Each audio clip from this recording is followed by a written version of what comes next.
이상 희망이 없다고 느껴질 때 라는 제목으로 하나님 말씀 드립니다. 여러분은 좋은 일을 하고도 어려움을 당해보신 적이 있습니까? 최근에 SNS에 이런 글이 올라온 적이 있습니다. CPR, 심폐소생술로 살려놨더니 성추행 상해로 고소당하고 합의금 800 물어준다. 경찰도 그냥 합의하라고 했다.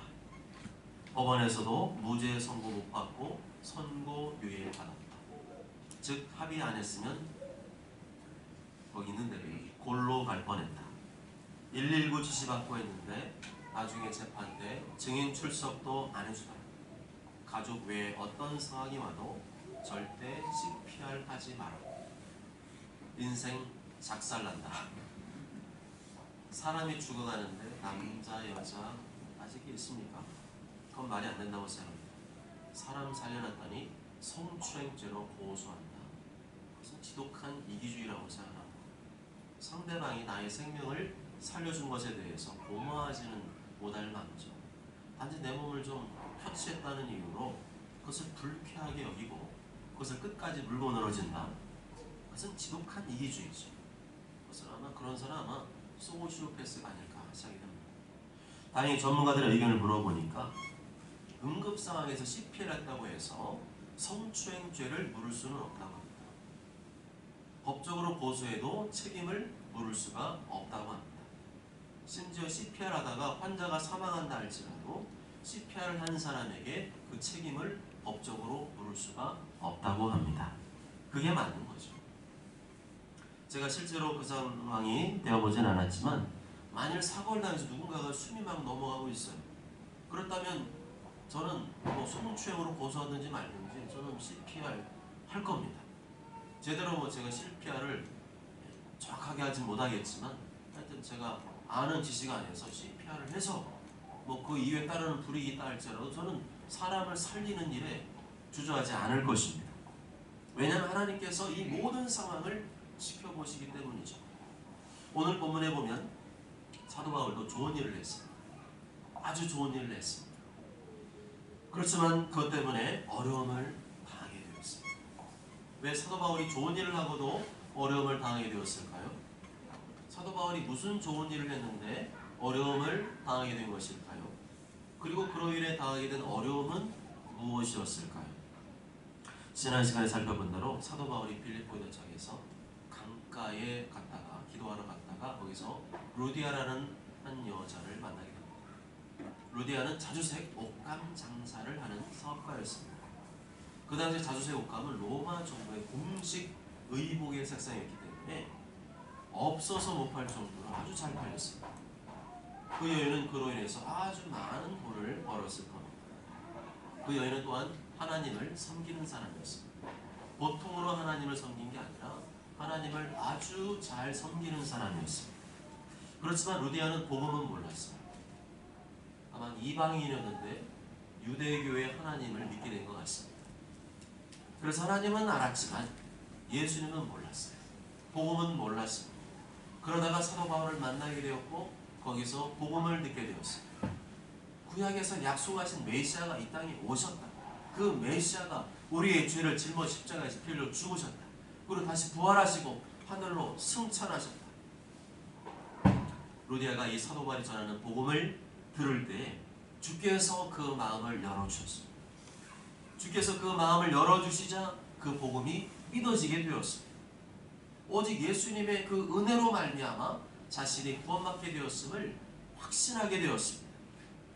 이후 루디아는 망설임 없이 사도 바울에게 자신의 집을 열어주었습니다. 자기 집에서 묵으면서 복음을 전하고 교회를 세우도록 허락해 주었습니다.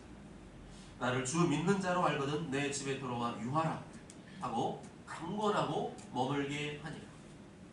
루디아는 가만 보면 사업가이기도 했지만 통이 큰 성도였습니다. 사업가라고 해서 다 통이 큰 건 아니거든요. 루디아는 원래 사업도 통 크게 하는 스타일입니다. 예수님 믿자마자 뜨거운 회심을 경험한 이후에 너무 감격해서 그 즉시 사도 바울한테 보니까 묵으실 데도 없는 것 같은데 우리 집에 와서 묵으시죠. 마음껏 제가 섬기겠습니다. 음식도 드시고 편히 쉬시고 복음도 전하시고 가능하시면 우리 집에서 교회를 개척하십시오. 이렇게 통 크게 헌신한 성도였습니다. 이렇게 교회와 목회자를 잘 섬기는 일은 하나님께 상급이 됩니다. 목회자가 기도와 말씀 사이에 전념할 수 있도록 잘 섬기는 일은 하나님을 섬기는 일과 다르지 않습니다. 이렇게 잘 섬겼기 때문에, 통 크게 섬겼기 때문에 그 이름이 성경에 기록된 것이 아니겠습니까? 그래서 예수를 믿으면서 깍쟁이로 살면 안 됩니다.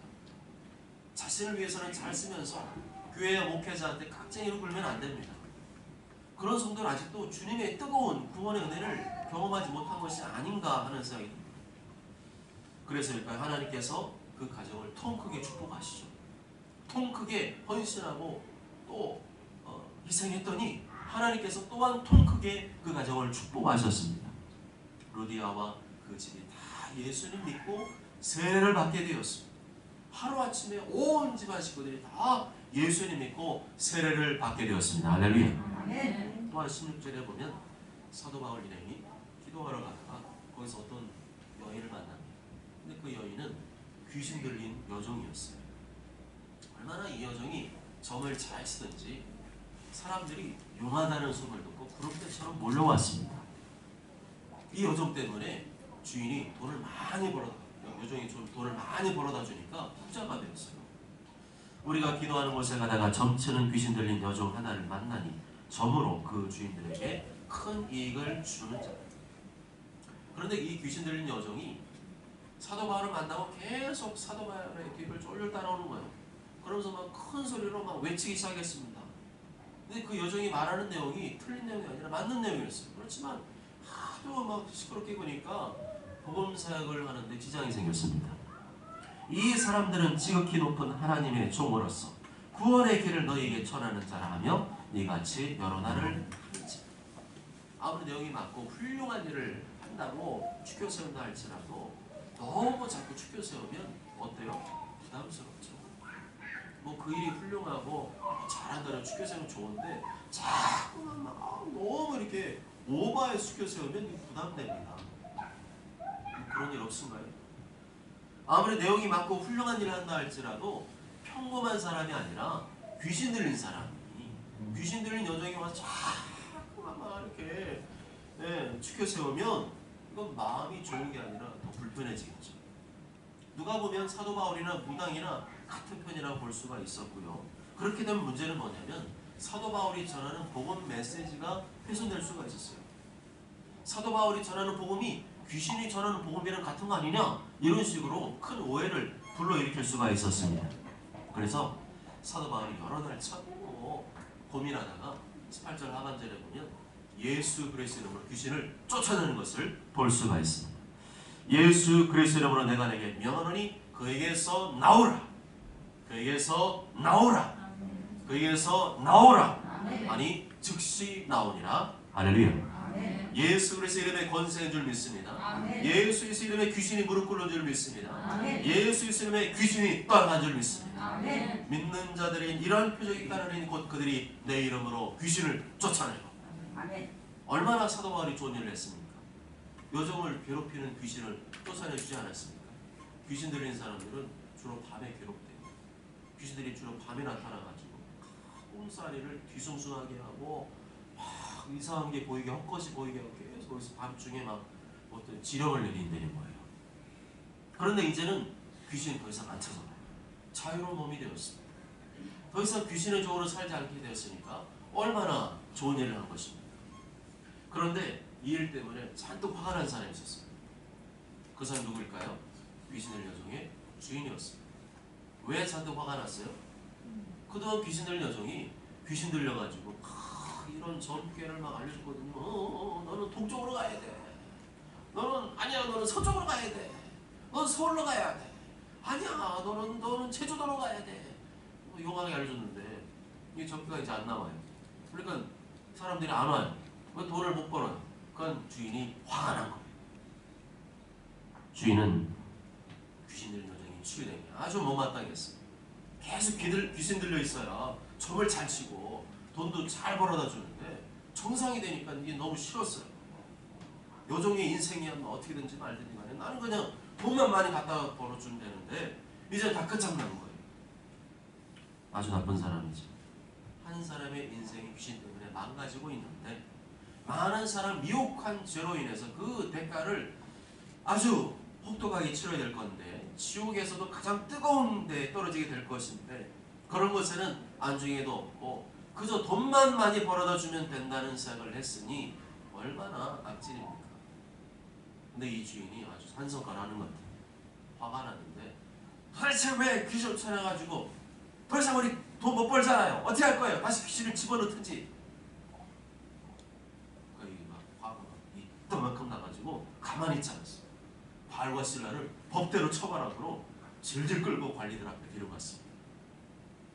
바알과 실라가 귀신 들린 사람 고쳐준 게 죄입니까? 귀신 때문에 얼마나 고생했겠어요. 잠도 못 자고 계속 막 환청이 시달리고 얼마나 괴로웠겠어요. 그렇게 고쳐줬으니 얼마나 잘한 일입니까? 그런데 그 일 때문에 끌려가게 되었습니다. 그러면 요정의 주인이 바알과 실라를 무슨 죄로 고발했을까요?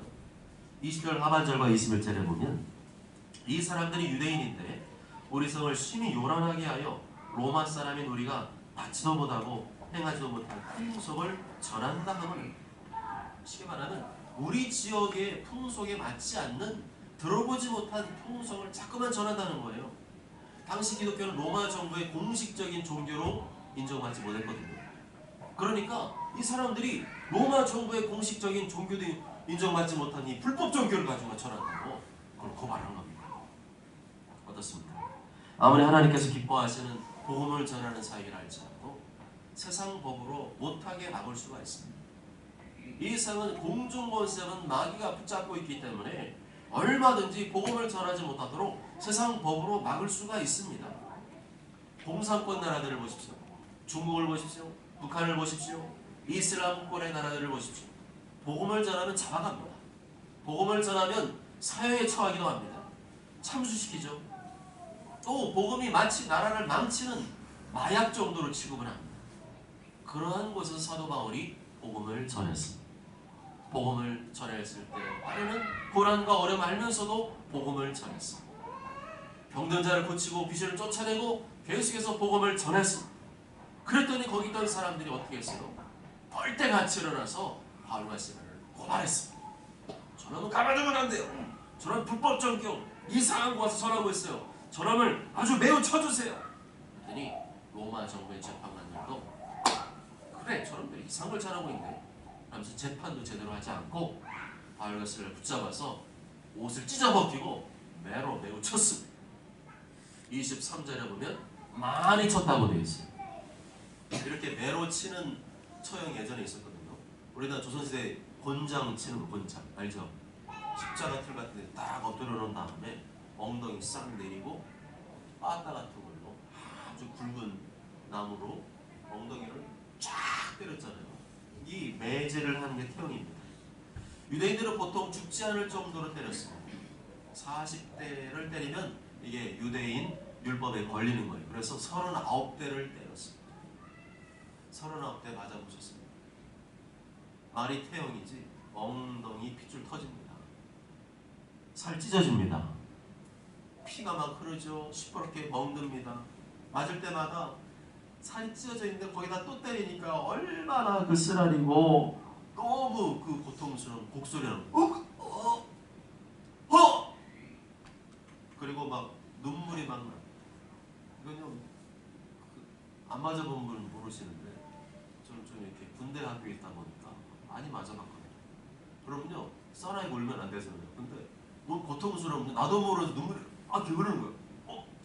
저 아저씨 물어? 막 이러면서 이렇게 그랬던 기억이 나는데 게다가 옷을 벗겨서 때렸다고 나왔어요.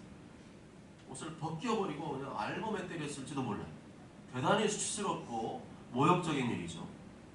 이렇게 사도 바울은 예수님께서 가장 기뻐하시는 좋아하시는 복음을 전하는 사역을 감당했지만 그 때문에 너무너무 힘든 그리고 고통스러운 일을 만나야 됐습니다. 게다가 그게 끝이 아니었죠. 23절과 24절을 보면 감옥에도 갇히게 되었습니다. 많이 친 후에 옥에 가두고 간수에게 명하여 든든히 지키라 하니 그가 이러한 명령을 받아 그들을 깊은 옥에 가두고 그 발을 착고에 든든히 채웠더니 24절에 보면 감옥은 감옥인데 감옥 중에서 가장 깊은 감옥이었다 말합니다. 감옥 중에서 가장 어둡고 캄캄한 감옥. 감옥 중에 제일 밑바닥에 있는 깊은 감옥. 축축하고 눅눅하고 가장 죄질이 불량한 죄수들을 가두는 감옥에다가 바르바스를 집어쳐넣었어요. 그곳에 있으면서 무슨 희망이 있겠습니까? 아무런 희망도 보이지 않습니다. 꿈도 보이지 않습니다. 절망적인 환경이었습니다. 눈만 뜨면 저절로 암담한 생각이, 절망적인 생각이 밀려오는 환경이었습니다. 더 이상 여기서 살아서 뭐하나, 일찍 죽는 게 낫겠다, 그런 생각이 들 정도로 답답하고 절망적인 환경이었습니다. 게다가 바울과 실라가 무슨 폭력을 행사한 것도 아닌데 그 발에 착고를 채웠습니다. 정말 이해가 안 되는 일이죠. 결국에는 이 모든 일의 배후에 누가 역사했다고 밖에 볼 수밖에 없습니까? 사탄이 역사했다고 볼 수밖에 없죠. 사탄이 사람들의 마음에 악한 마음을, 독한 마음을 심어주어서 매우 가혹한 처벌을 가하게 한 것입니다. 왜 그랬을까요? 왜 그렇게 사단이 악하고 독한 마음을 사람들에게 심어주었을까요? 더 이상 이 사람들이 복음을 전하지 못하게 하려고 했던 겁니다. 이 정도로 심한 고생을 시키면 천하의 사도 바울이라 할지라도 다시는 복음을 전하지 않을 것이라고 생각을 했던 것 같습니다. 그런데 정반대 일이 벌어지죠. 25절 말씀 다 함께 읽습니다. 시작. 한밤중에 바울과 실라가 기도하고 하나님을 찬송하며 죄수들이 듣더라. 아멘. 좋은 일을 하고도 어려운 일 만났으면 낙심이 되는 거 아닌가요? 아니 내가 이 좋은 일을 하고 내가 이런 어려움을 당하다니 내가 다시는 일을 하나 봐, 이래 되는 거 아닌가요? 아니 내가 이런 일을 하고 내가 왜 이런 대우를 받아? 아이 뭐 복음 전파 이제 끝났어, 안 해. 교회도 끊어버릴 거야, 이래 되는 거 아니냐고요. 그런데 바울과 실라는 심한 매질을 당하고 살이 찢어지고 피가 흐르고 고름이 흐르는 그 절망적인 상황 중에서 무엇을 했습니까? 감옥에 갇혀서, 깊은 감옥에 갇혀서 햇빛 하나 볼 수 없는 캄캄한 곳에서 무엇을 했습니까? 기도하고 찬송을 했습니다. 기도하고 찬송을 했습니다. 할렐루야. 무슨 말이에요? 나에게 그 어떤 고난과 아픔이 있다 할지라도 그것을 극복하는 방법이 있는데 그게 바로 뭐라는 거예요? 기도와 찬송인 줄 믿습니다. 기도와 찬송인 줄 믿습니다. 무슨 일을 만나도 염려하지 말고 두려워하지 말고 기도하는 일, 찬송하는 일에 힘쓰시길 바랍니다. 주님을 찬송하면서 할렐루야 할렐루야 내 앞길 멀고 험해도 나 주님만 따라가리. 이 찬송 언제 부른 거예요? 내 갈 길 멀고 험해도 나 주님만 따라가리. 멀고 험하고 고통이 겹겹이 쌓이고 암담하고 답답하고 절망적인 상황 속에서 찬송을 부른 내용들입니다. 기도하며 찬송할 때 하나님의 크신 위로와 평안이 임하는 줄 믿습니다. 낙심과 절망은 우리 한방에 떠나가고 하나님의 크신 위로와 평안이 임하는 줄 믿습니다. 그랬더니 무슨 일이 벌어졌죠? 바울과 실라가 한밤중에 기도하고 찬송했더니 무슨 일이 벌어졌죠? 죄수들이 들었습니다. 한밤중에 바울과 실라가 기도하고 하나님을 찬송하며 죄수들이 들었다. 여기서 죄수들이 들었다는 말은 단순히 들었다는 말이 아닙니다. 노래나 악기 연주를 들을 때 기쁘게 듣듯이 기쁘게 들었다는 거예요. 바울과 실라의 기도 소리가, 찬송 소리가 감옥에 울려 퍼질 때 죄수들에게 위로와 평안을 주었던 것입니다. 그렇습니다. 기도와 찬송, 나의 기도와 찬송이 다른 사람들에게 위로와 소망을 줄 수 있습니다. 아무런 희망도 찾아볼 수 없는 절망적인 상황 중에 있는 사람들이 나의 기도와 찬송 소리를 듣고 하나님의 위로와 평안을 경험할 수가 있습니다. 그뿐만이 아니었습니다. 26절에 보면 기적이 일어났어요. 26절 다 함께 읽습니다. 시작. 이에 갑자기 큰 지진이 나서 목터가 움직이고 문이 곧 다 열리며 모든 사람이 메인 것이 다 벗어진지라. 아멘. 언제 기적이 일어났다고요? 기도하고 찬송할 때 일어난 줄 믿습니다. 나의 기도와 찬송을 하나님께서 듣고 계신 줄 믿습니다. 그러다가 내 힘으로 도저히 안 될 때는 어떻게 하신다는 거예요? 기적을 베푸신다는 것입니다. 지금 너무 힘들고 괴로우신 분이 있습니다. 마음이 답답하고 힘들어서 견딜 수 없는 분이 있습니다. 오늘 주님 말씀은 바울과 실라처럼 기도하고 찬송하라. 기도하고 찬송하라. 기도와 찬송을 통하여 하늘의 위로와 평안을 누리라. 기도와 찬송을 통하여 하나님의 기적을 경험하라. 아멘. 이렇게 큰 바울과 실라가 한밤중에 기도하고 찬송하는데 큰 지진이 하필이면 거기에 나가지고 온문이 막 흔들리고 온문이 열렸습니다. 그리고 죄수들의 수갑과 착고가 풀어졌습니다. 지진만 일어났으면 온문만 열려야 되잖아요. 그런데 죄수들의 수갑과 착고가 풀어졌다? 이거는 지진으로 된 게 아닌 거예요. 어떻게 된 거예요? 하나님께 천사를 보내신 줄 믿습니다. 아멘. 천사 한순간에 타치, 할렐루야, 아멘. 타치가 풀어지는 거예요. 우리가 볼 때는 열쇠를 찾아 열쇠고리에다 쑤셔가지고 한참 돌려야지만 따질까 말까 하잖아요. 만능 열쇠 불러도 한참 걸리잖아요. 따질까 말까. 근데 천사가 나타나면 어때요? 사람들 죄수들 다니면서 그냥 타치 수갑이 풀리고 착고가 풀리고. 할렐루야. 아멘. 안다면 되게 하시는 겁니다. 아멘. 내 힘으로 했는데 역부족이다. 도저히 안 될 것 같으면 바울과 실라처럼 기도에 힘쓰면 하나님께 내가 생각하지 못한 방법으로 기적을 행하신 줄 믿습니다. 아멘. 감옥문이 열리고 죄인들의 수갑과 착고가 풀어졌습니다. 너무나 좋은 일이잖아요. 그렇지만 그런 상황 중에 가장 곤혹스러운 사람이 있어요. 누구일까요? 죄수들을 관리하는 간수들이죠. 지금으로 치면 교도관들입니다. 일이 벌어지면 교도관들은 완전 멘붕이 오는 거죠. 죄수들을 관리하는 게 간수들이 하는 일인데 죄수를 똑바로 관리하지 못했다고 하는 큰 책임을 지게 될 상황이었습니다. 이태원 참사에서 얼마나 많은 사람들이 책임을 져야 됩니까? 그런 것처럼 범죄자들이 감옥 안에는 범죄자들이 우글우글 되잖아요. 바울 실라처럼 착한 사람만 있는 게 아니라 사기꾼, 살인, 온갖 못되면서 우글우글 되잖아요. 근데 그 사람이 다 풀려났다? 큰일 날 일인 거죠. 그래서 간수 중에 하나가 이제 난 끝났어. 이렇게 사느니 차라리 죽는 게 낫겠어 하면서 칼을 들어서 자결하려고 했습니다. 너무나 끔찍한 일이지만 사람이 깊은 절망에 빠지면 뭘 생각하는 줄 아세요? 죽음을 생각합니다. 차라리 죽으면 이 모든 고통이 사라지겠지. 이 모든 고통을 이길 수가 없겠지 하고 사람이 자살을 택하기도 합니다. 그렇더라도 자살은 안 됩니다. 자살은 안 됩니다. 아멘. 자살은 살인이에요. 자살은 지옥입니다. 자살하면 더 이상 회개할 기회를 얻지 못하기 때문에 자기 목숨을 스스로 끊은 살인 죄를 자기가 치러야 되는데 그게 바로 지옥입니다.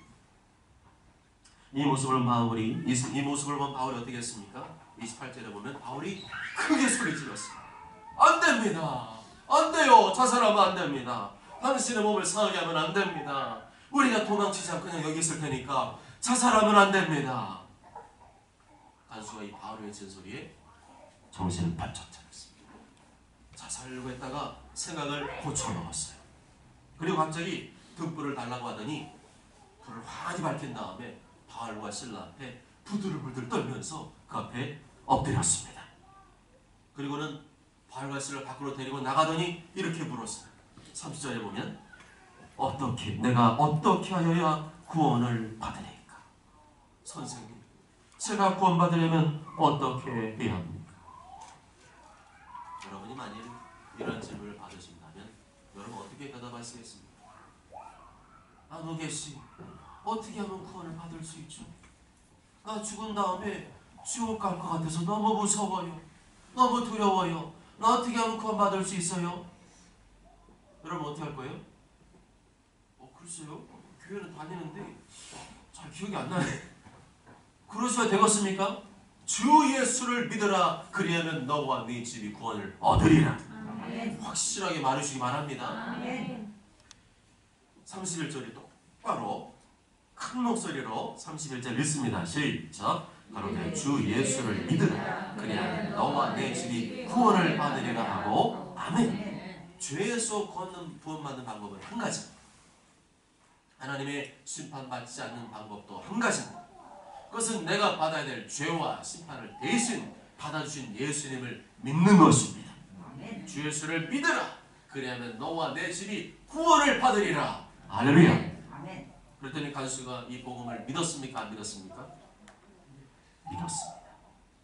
충분히 도망갈 수 있었는데 이 주 예수들이 도망 안 가고 자기 곁에 일부러 남아준 거예요. 그리고 자살하지 말라고. 우리 도망 안 갈 거니까 그러지 마세요. 그 모습에 감동을 받고 그들이 전하는 복음을 듣게 된 것입니다.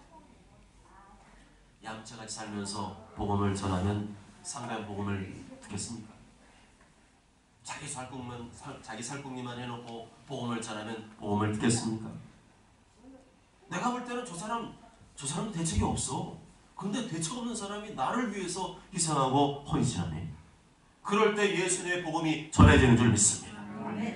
그랬더니 예상하지 못한 놀라운 일이 벌어졌어요. 그것은 간수가 먼저 예수님 믿게 되었고 간수가 집에 돌아가 가족들의 복음을 전했더니 가족도 다 예수님 믿고 세례를 받게 된 것입니다. 할렐루야. 이렇게 예수님 진심으로 믿고 구원받게 되면 어떤 반응이 나올까요? 섬기게 됩니다. 나를 구원하는 그 복음을 전해 너무 감사한 마음이 들어서 섬기게 되었습니다. 나에게 예수님 전하는 사람, 복음 전하는 사람 너무 감사해서 섬겨지게 되어 있습니다. 34절 말씀 다 함께 읽습니다. 시작. 그들을 데리고 자기 집에 올라가서 음식을 차려주고 그와 온 집안이 하나님을 믿음으로 크게 기뻐하니라. 아멘. 누구한테 잘해주면 제일 먼저 하는 게 뭐예요? 식사 대접 해드리고 싶은데요. 아닌가요? 정말 누구한테 고마운 마음이 들면 우리 맛있는 거 먹으러 갈까요? 너무 고마워서 제가 밥 한 끼 대접하고 싶은데요. 그러지 않습니까? 이렇게 구원의 복음을 예수님 제대로 믿으면 어떻게 돼요? 사람이 섬기고 싶어요. 나를 예수님 믿게 한 사람 섬겨주고 싶어요. 또한 나를 이 교회로 인도해 준 그분 너무 고마워서 또 교회한테도 잘하고 싶고 그렇게 되는 거 아닙니까? 여기까지 와봐야 사도 바울이 왜 좋은 일을 하고도 어려움 당했는지를 이해할 수가 있습니다. 하나님께서 이 사도 바울을 통해서 이 간수와 그 가족을 구원하기 위해서 어려움도 당하게 하시고 고난도 당하게 하신 것입니다. 그러기 위해서 바울과 실라가 심한 매질을 당하고 깊은 감옥에 갇히고 기도와 찬송 때 지진을 일으키시고 또 죄수들을 풀려나게 하시고 자기 처지를 비관해서 자살하려고 했던 그 간수와 가족들을 구원하시려고 이 모든 어려움과 고난도 허락하셨던 것입니다. 하나님께서 어디 구석탱이에 있는 저 안성 꼴짝이 어디에 사는지도 모르는 그 한 영혼, 그렇지만 택한 백성 구원하시기 위해서 하나님이 얼마나 그 집념이 대단한지 알 수가 있습니다. 때로는 나의 고난을 허락하셔서라도 고난 중에 누군가를 만나게 하실 거예요. 고난 중에 누굴 만나게 하시고 그 영혼의 복음을 전하게 하시고 그들을 구원하시는 하나님의 열정과 계획을 느낄 수가 있습니다. 내가 그래야 될 줄 믿습니다. 내가 그래야 됩니다. 한 영혼을 구원하기 위해서라면 내가 희생과 섬김의 대가를 치를 수 있어야 됩니다. 그렇게 해서라도 한 영혼이 구원받을 수만 있다면 그래야 될 줄 믿습니다. 말로만 그렇게 하지 말고 실제로 그렇게 하시기 바랍니다. 그래서 우리는 나에게 벌어지는 모든 상황들을 자꾸만 인간적으로 바라보면 안 돼요. 나한테 왜 이런 어려움이 생겨? 나한테 왜 이런 고난이 생기는 거야? 내가 교회도 잘 다니고 헌금도 잘하고 봉사도 하고 내가 잘하는데 왜 이런 일이 생기냔 말이야. 그런 상황, 모든 사람들을 그렇게 생각하면 맨날 낙심하고 절망하는 밖에 없어요. 그게 아니고 오늘 성경에 말하는 대로 모든 벌어지는 상황을 복음의 관점으로 해석하시길 바랍니다. 단순히 고난이 왔네, 어려움이 왔네, 나는 끝났어, 이게 아니고 이 고난을 통하여 하나님께서 어떤 영혼을 비춰주십니까? 이 고난을 통하여 어떤 영혼을 구원하기를 원하시는가, 그런 복음의 관점으로 모든 상황을 바라보시길 바랍니다. 그리할 때 나에게 벌어진 어려움과 고난도 의미가 있는 거예요. 고난과 고통 때문에 내가 기도하고 찬송을 했는데 기도와 찬송을 통하여 하나님께서 기적을 일으키시고 이런 고난과 기적을 통하여 영혼들을 구원하시는 하나님의 계획을 볼 수 있어야 됩니다. 다음날 바울은 빌보 간수들이 너무 고마워가지고 우리가 눈 감아줄 테니까 얼른 가세요. 그렇지만 바울은 내가 로마 시민권자인데 난 로마 시민권을 가졌어. 그런데 나한테 이렇게 부당한 대우를 하고 그냥 가라고요? 바울이 로마 시민권자라는 말 듣고 깜짝 놀랐어요. 그 당시 세계를 제패하는 나라는 로마였잖아요. 그 엄청난 큰 나라, 강한 나라, 로마 제국의 시민권자. 바울이 로마 시민권자. 그 말 듣고 로마 관리를 깜짝 놀랐어요.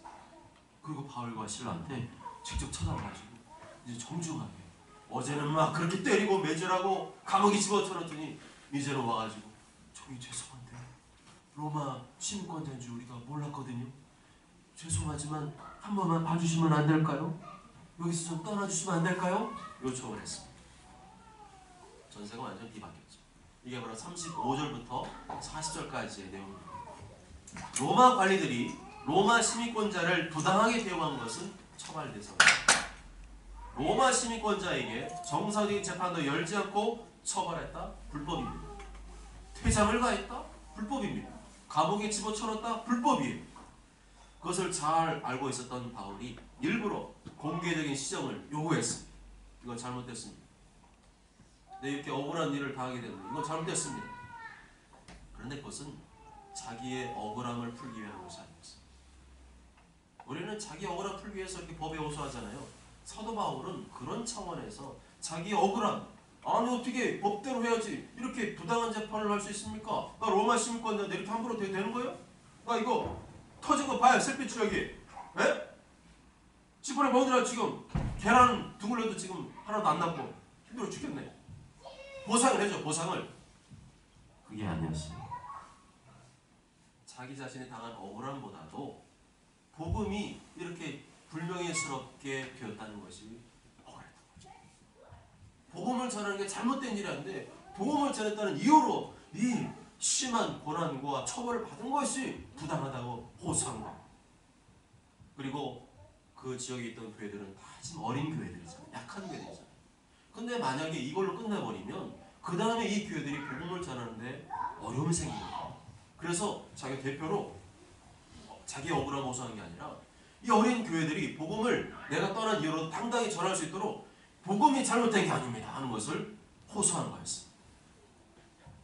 그렇습니다. 바울은 항상 복음 전파에 득이 되고 교회가 세워지는 데 득이 된다면 자기의 주어진 권리를 적극적으로 사용했습니다. 다시 한번요. 복음 전파에 득이 되고 교회에 득이 된다면 자기의 권리를 적극적으로 사용했습니다. 그렇지만 복음 전파에 해가 되고 교회에 세워지는 데 해가 된다면, 손해가 된다면 자기의 주어진 권리를 일부러 사용하지 않았습니다. 이게 우리와의 차이죠. 우리는 내 지금 권리를 침해받았어. 나 못 참아.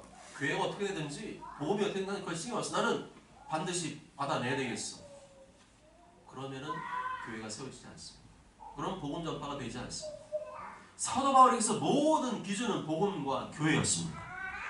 복음 전파와 교회를 세우는 데 득이 되면 모든 교회를 총동원해서 활용을 했어요. 내가 로마 시민권자입니다. 이 복음이 나쁜 게 아니에요. 교회들이 복음 전하는 것을 왜 방해합니까? 적극적으로 활용했고, 반대로 복음 전파에 거치는 돌이 되거나 해가 된다면 나에게 권리가 있어도 그 권리를 사용하지 않았습니다. 그렇습니다. 우리의 모든 삶의 중심도 복음과 교회가 되어야 합니다. 졸지 마시고 저를 보세요. 복음 전파와 교회에 세우는 데 득이 된다면 모든 교회를 최대한 활용하시길 바랍니다. 아멘. 여러분의 돈이 있으니까 돈 쓰시고, 여러분의 지위가 있으니까 높은 그 지위를 쓰시고, 또 많은 사람들을 알고 있으니까 그 인맥을 총동원하십시오. 그렇지만 반대로 이 일 때문에 복음 전파에 해가 되고 교회에 마이너스가 된다면 아무리 나한테 많은 것을 준다 할지라도 거절하십시오. 아멘. 아멘. 끝까지 거 없어도 삽니다. 내가 복음을 위해서 교회에서 하는 거지 그깟 돈 많이 집어 챙기려고 사는 거 아니지 않습니까? 우리 분명히 복음과 교회를 위해 사는 자, 그것이 바로 주님 나라에 갔을 때 부끄럼 당하지 않는 일일 것입니다. 사랑하는 여러분, 좋은 일 한다고 해서 항상 좋은 일만 있는 건 아니에요. 좋은 일을 해도 어려움 당하고 고난 당할 수 있습니다. 좋은 일을 하니까 사단 마귀가 발악을 하고 방해할 수가 있습니다. 그렇다고 해서 좋은 일 안 하고 포기해서 되겠습니까? 소방관이 불을 꺼야 되는데 무서워, 불 너무 무서워, 뜨거워. 그리고 건물 속으로 들어가지 않으면 불을 끌 수 있겠어요? 소방관이 자신 생명이 위험한 것을 알면서도 한 사람이라도 더 살리기 위해서 불 속으로 자신의 몸을 던지는 것이 아니겠습니까? 예수님께서 장차 고난 받으시고 피 흘리시고 죽임 당해야 될 일이 무서워서 왜 무서워? 십자가에 죽으시는 일을 포기하셨다면 우리가 지금 구원받을 수 있겠습니까? 사도 바울이 자신의 복음을 전함으로 고난과 어려움이 있을 것을 알고 나 고난 어려움 싫어! 복음 전하는 일을 중단했다면 간수와 그 가족들이 구원받을 수 있었겠습니까? 복음은 우리의 희생과 헌신을 통해서 전하라. 희생과 헌신과 눈물과 고난과 어려움 없이 복음은 전파되지 않습니다. 교회가 세워질 수 없습니다. 복음 때문에, 교회 때문에 어려운 일을 만나게 되었습니까? 바울과 실라처럼 기도하고 찬송하시기 바랍니다.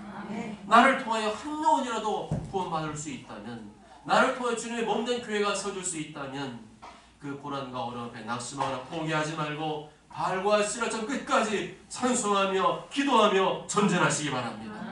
기도하고 찬송할 때 하나님께서 위로부터 위로와 평안을 부어주실 것입니다. 내 힘으로 할 수 없다면 하나님께서 놀라운 기적과 능력을 통해서라도 그 일을 이루게 하실 것입니다. 모두 저는 모두 다 나를 주에서 구원하시기 위하여 그 모든 고난을 받으신 예수님, 간수와 그 가족의 영혼을 구원하기 위해 모든 고난을 받은 바울처럼 끝까지 찬송하고 기도하며 복음을 전파하고 교회를 세우는 자들 되시길 주님의 이름으로 축복합니다. 아멘.